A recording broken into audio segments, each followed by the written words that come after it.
الفاتحة.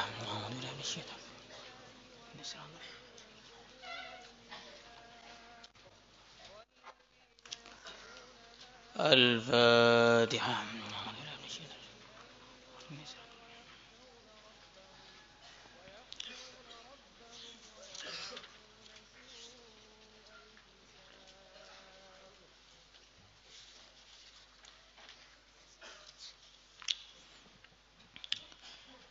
بسم الله الرحمن الرحيم.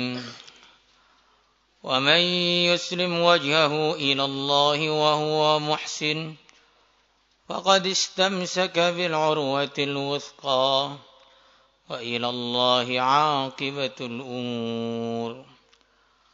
ومن كفر فلا يحزنك كفره إلينا مرجعهم فننبئهم بما عملوا إن الله عليم بذات الصدور. نمتعهم قليلا ثم نضطرهم إلى عذاب غليظ.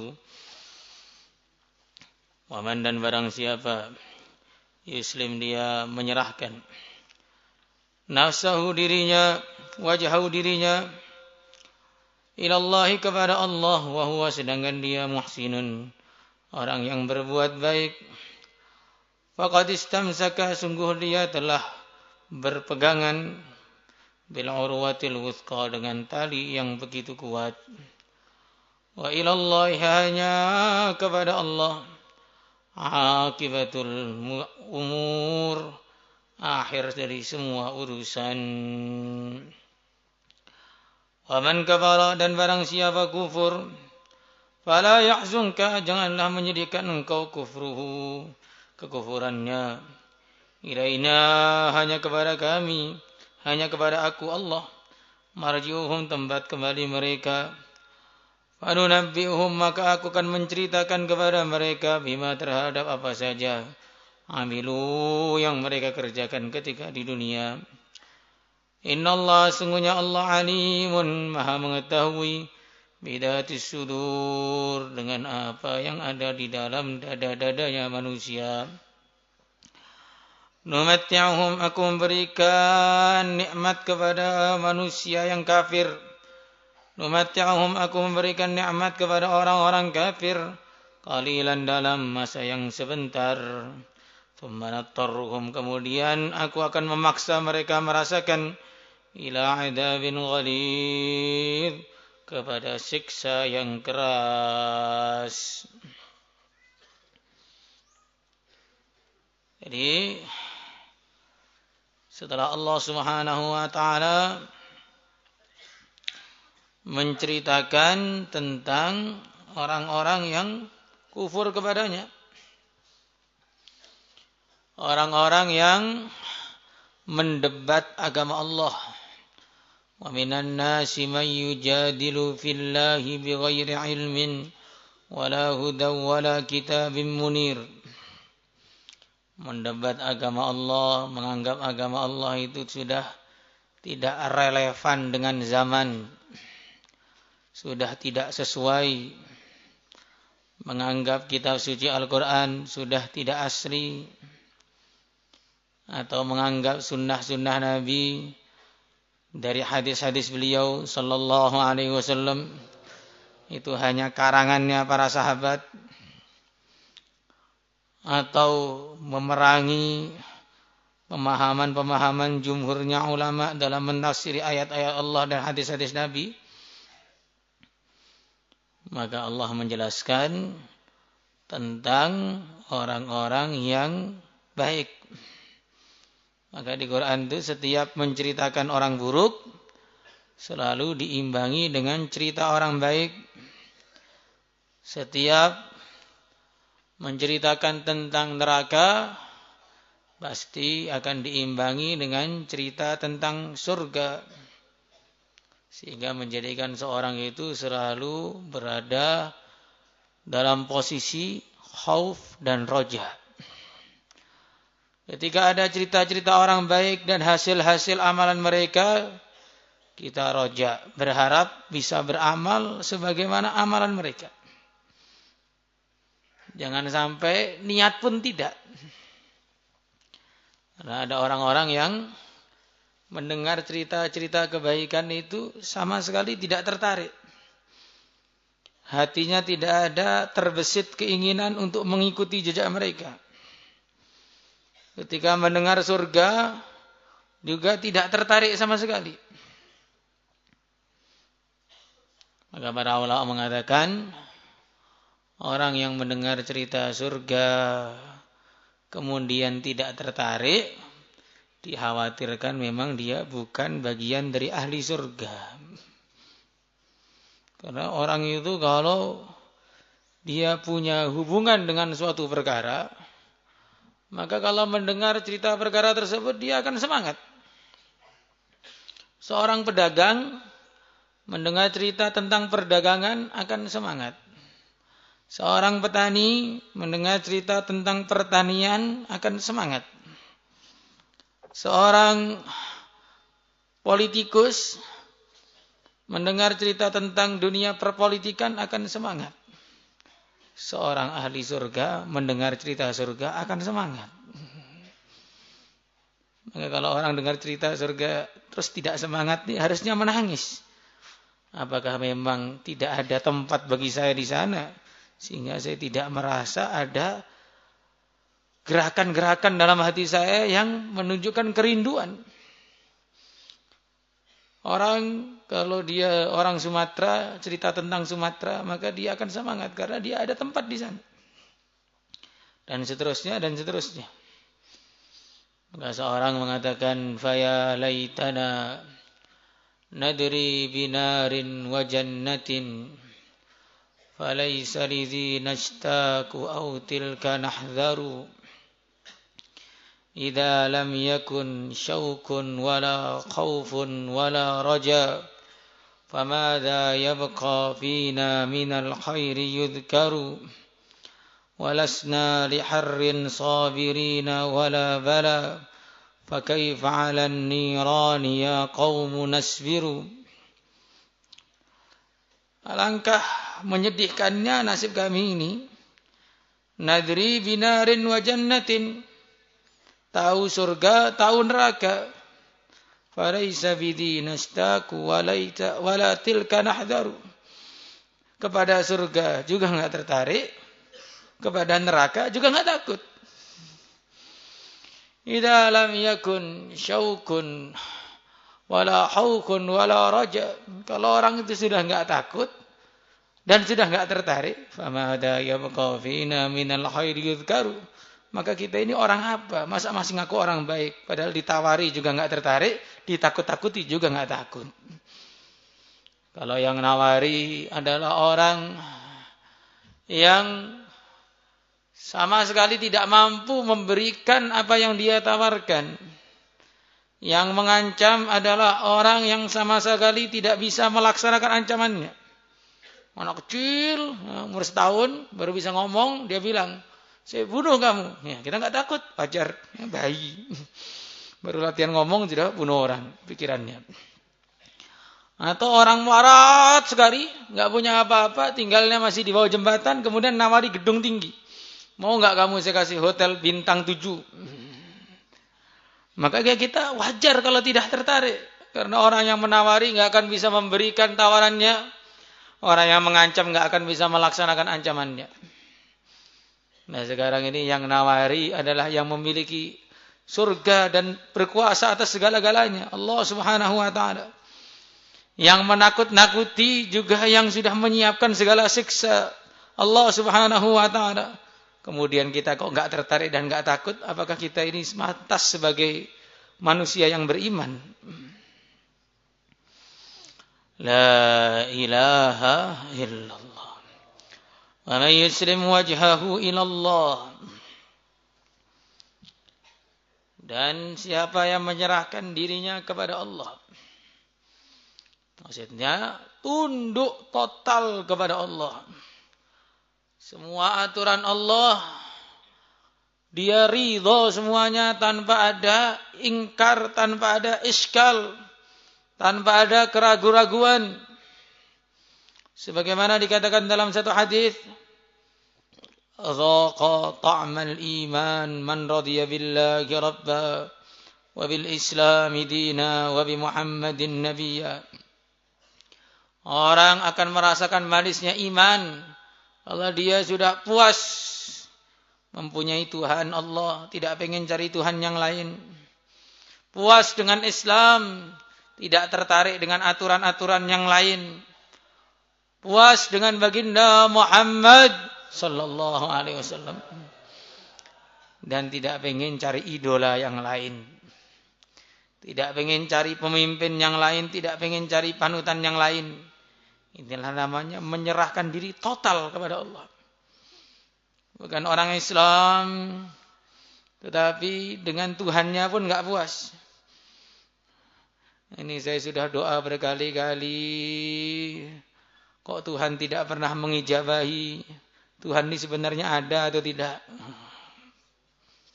Ada lagi yang mengatakan, kalau memang Tuhan ada, semua doa pasti dikabulkan. Ketika doa tidak semuanya dikabulkan, maka Tuhan tidak ada. Nah, kita menjawab, karena dia Tuhan, maka tidak semuanya dikabulkan. Kalau semuanya dikabulkan, namanya bawahan dan pelayan. Kalau kamu minta sama ayah kamu, maka kadang dikasih, kadang tidak. Karena dia ayah kamu, orang yang lebih tinggi dari kamu. Tapi kalau kamu nyuruh pelayan kamu, ambil kopi, ambil teh, ya dia berangkat, karena bawahan kamu. Karena Tuhan itu Tuhan, maka tidak semua permintaan dikasih. Ya terserah Tuhan. Ya dikasih, ya terserah Allah. Enggak dikasih, enggak bisa protes. Kalau protes, jadi Protestan. Maka ridho kepada Allah. Tidak juga orang yang ngakunya Islam, tapi merasa Islam itu kurang sempurna. Masih ada aturan-aturan yang tidak layak dipraktekkan, masih ada arahan-arahan yang tidak cocok untuk diamalkan. Maka dia masih mencari lagi dari buku-buku yang enggak jelas. Tulisannya kayak cacing.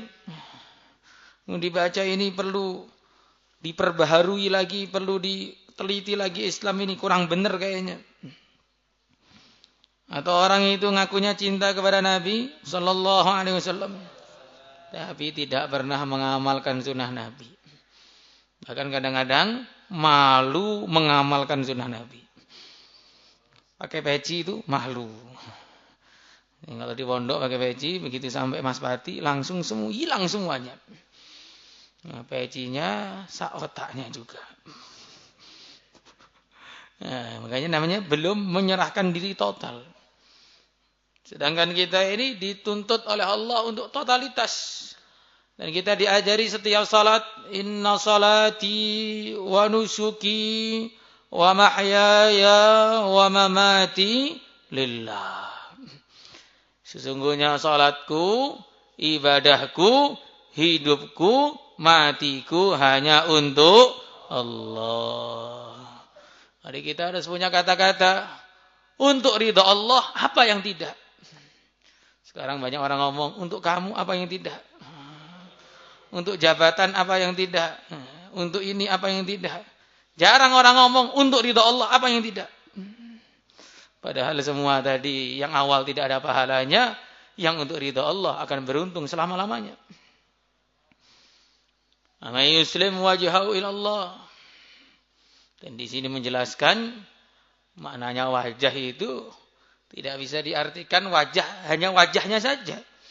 Ya, maksudnya perlu ditakwil wajhahu zatnya. Kalau orang yang berserah diri kepada Allah hanya wajahnya saja, hatinya tidak, apakah diterima? Yang diserahkan diri kepada Allah hanya wajahnya saja, tangannya maksiat terus. Yang berserah diri kepada Allah hanya mulutnya yang ada di wajah, sedangkan kakinya berjalan ke tempat-tempat keburukan, tidak. Maka wajhahu zatnya. Sebagaimana wa yabqa wajhu rabbik ya dzul jalali wal ikram. Wajah itu harus ditakwil.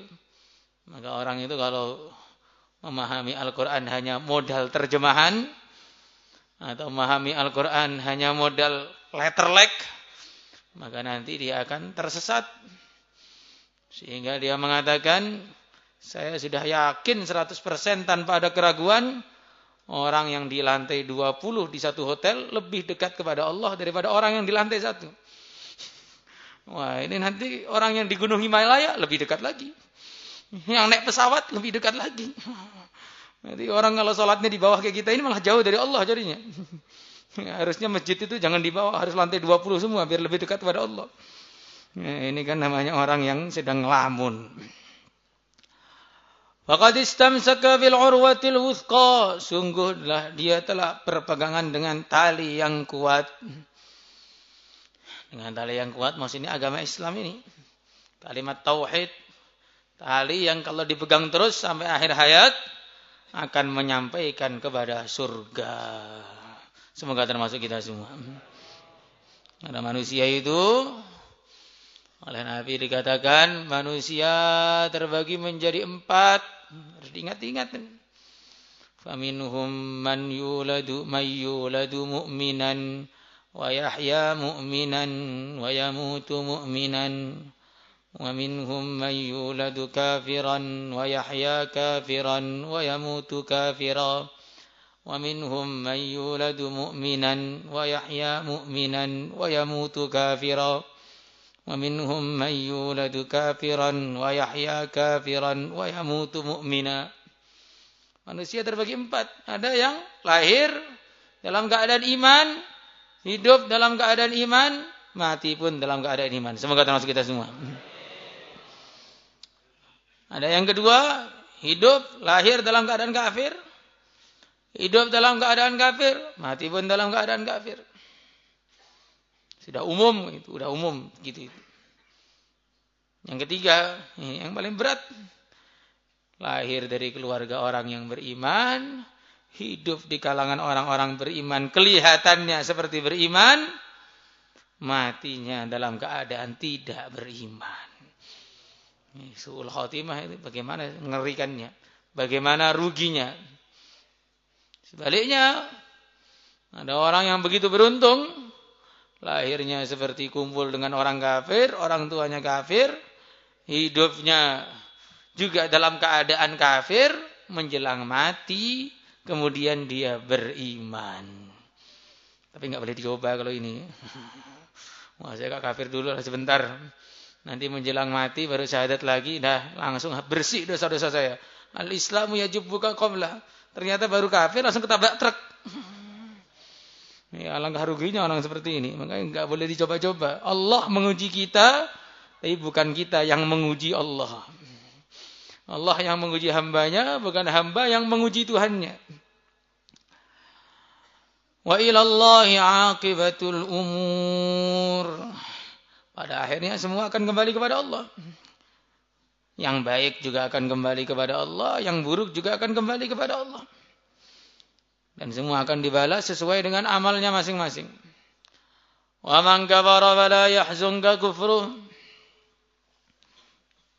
Orang yang kafir, jangan kamu sedih dengan kekafiran mereka. Karena orang itu kalau ngajak kepada kebaikan, dan dia betul-betul mengajak kepada kebaikan, dia tahu bahwa orang kafir itu kalau kafir masuk neraka, maka lihat orang kafir itu sedih. La'allaka bahi'un nafsaka alla yakunu apa? Oh, ini gimana para hafid Quran, para lupa Quran atau para hafid Quran? La'allaka bahi'un nafsaka alla yakunu mu'minin. La'allaka bahi'un nafsaka ala atharihim illam yu'minu bihadzal hadithi. Nah, kalau surat Kahfi ya insyaallah hafal semua. Kalau enggak ya agak repot jadinya ini. Kena dajjal nanti atau dia sudah dajjal duluan. Dajjalun minad dajajilah. Ya, maka Nabi itu begitu sedih. Disebutkan dalam hadis bahwa orang-orang iman yang tinggal di Mekah, yang Allah sudah membuka hatinya, bahwa orang itu kalau kafir akan masuk neraka, maka setiap masuk rumah dia sedih. Dia melihat ayahnya kafir, berarti ahli neraka. Melihat istrinya kafir berarti ahli neraka. Melihat anaknya kafir berarti ahli neraka. Melihat saudaranya kafir berarti ahli neraka. Maka mereka mulailah berdoa, Rabbana hab lana min azwajina wa dzurriyyatina qurrata a'yun waj'alna lil muttaqina imama. Ya Allah, jadikanlah keluarga kami ini penggembira kami. Itu ketika mereka hidup dalam ketaatan. Jadi orang itu harusnya ngelihat orang kafir itu kasihan. Lihat orang kafir itu sedih. Bagaimana dia begitu semangat berjalan menuju neraka. Bukan masuk neraka gratis, berbayar. Innal ladzina kafaru yunfikuna amwalahum liyasuddu an sabilillah fasayunfikunaha ثم تكون عليهم حسرة ثم يغلبون والذين كفروا إلى جهنم يحشرون. Jadi dia korban banyak. Berpuluh-puluh ribu, beratus-ratus ribu, bahkan berjuta-juta, bermiliar-miliar, bahkan bertriliun-triliun dia keluarkan demi beli tiket neraka. Apa enggak sedih seharusnya? Maka orang itu kalau lihat orang kafir kemudian ngefan, lihat orang kafir tertarik, lihat orang kafir terkesan, lihat orang kafir ini namanya imannya ini kurang pas. Cara pandangnya kurang pas. Coba bayangkan. Kalau ada seorang yang kaya raya, jadi seorang raja di mana-mana dikawal oleh manusia, tetapi arak-arakan itu menuju ke tiang gantungan. Kira-kira pengen enggak menjadi mereka? Ini ada depan rumah kamu, ada arak-arakan. Orangnya duduk di atas mobil yang begitu mewah. Yang arak 20.000 orang. Kamu tanya, mau kemana itu? Itu depan ada tiang gantungan, mau digantung. Pengen ikut enggak? Pengen gantikan apa enggak? Enggak, pasti enggak. Lah orang kafir bukan di tiang gantungan. Digantung terus-menerus abadal abadin. Dihukum terus-menerus abadal abadin. Masa ada yang pengen ikut jadi mereka? Makanya ketika orang-orang yang imannya lemah mengatakan, ya laitalana mislama utiya Qarun innahu ladu hadzin azim, qala alladziina utul ilma wailakum thawabullah khair. Orang ahli ilmu tidak terkesan dengan orang kafir. Maka kalau orang ahli ilmu kok terkesan dengan orang kafir, ini mesti salah baca kitabnya atau enggak bawa kitab. Nah, lebih parah lagi, gak ada yang dibaca malahan. La ilaha illallah. Dalam tafsir lain dikatakan, wa man kafara fala yahzunka kufruh. Wahai Muhammad, kalau kamu dibohongkan orang kafir, jangan kamu sedih. Karena apa-apa yang mereka bohongkan sebentar lagi akan menjadi kenyataan. Jadi orang itu kalau bicara kemudian dibohongkan dan dia enggak punya bukti kebenaran bicara dia akan sedih. Tetapi kalau orang itu berbicara dibohongkan padahal buktinya nyata sebentar lagi akan terjadi, maka dia enggak akan sedih. Makanya dikasih tahu di satu kampung, ini sebentar lagi ada pasukan musuh datang menyerang. Alah, musuh dari mana? Enggak ada. Betul ini, enggak ada. Ya sudah, dilihat aja. Enggak susah, karena sebentar lagi akan datang pasukan musuh dan menghabisi kampung itu. Tetapi kalau orang itu membohong, ini nanti kamu akan dapat uang segini. Alah, bohong. Terus dia memang bohong, ya susah dia. Nah, kita itu menyampaikan kepada ahli orang-orang kafir, ini akan ada surga, akan ada neraka. Wah, mana? Fiksi. Neraka itu fiksi. Surga itu fiksi, itu hanya hayalan. Azab kubur enggak terbukti, padahal sudah saya pasang CCTV. Ya, enggak apa-apa, dilihat aja. Fal yaumal ladzina amanu minal kuffari yadhakun. Nah, orang iman nanti di akhirat baru gantian mentertawakan. Kalian dulu mentertawakan kami. Orang kok di masjid terus. Ini pasukan-pasukan ninja, ini apa ini? Nah, semua diketertawakan semua. Nah, sekarang enggak ditertawakan. Orang kok hidup dalam api itu apa itu? Panas dari dulu. Udah kasih tahu enggak mau. Nah, rasakan sendiri. Ya, ini orang iman itu begitu. Makanya enggak susah. Ada orang kafir mencaci-caci agama dan sebagainya enggak susah. Ya enggak apa-apa. Ya, kambing kalau mau disembelih memang suka teriak-teriak.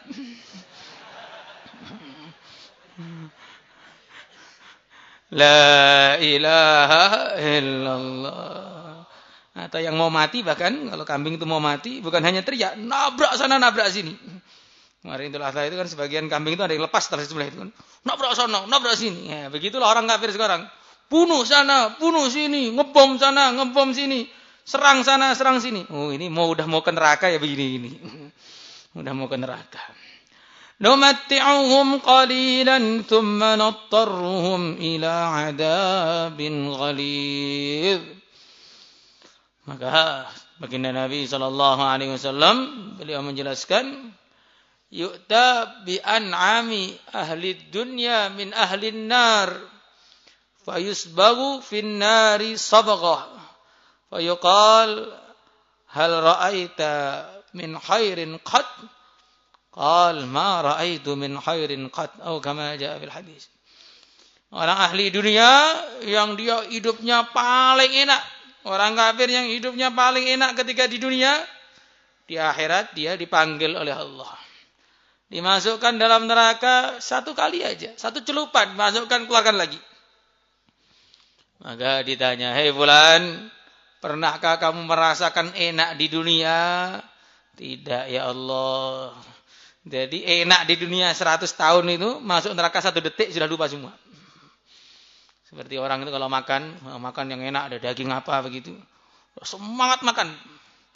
Ternyata di suapan terakhir dia lihat ada hitam, dikira daging, gigit tak, ternyata lengkuas. Maka enaknya rendang yang sudah dimakan sebelumnya itu akan hilang dengan sekali gigitan saja. Betul apa tidak?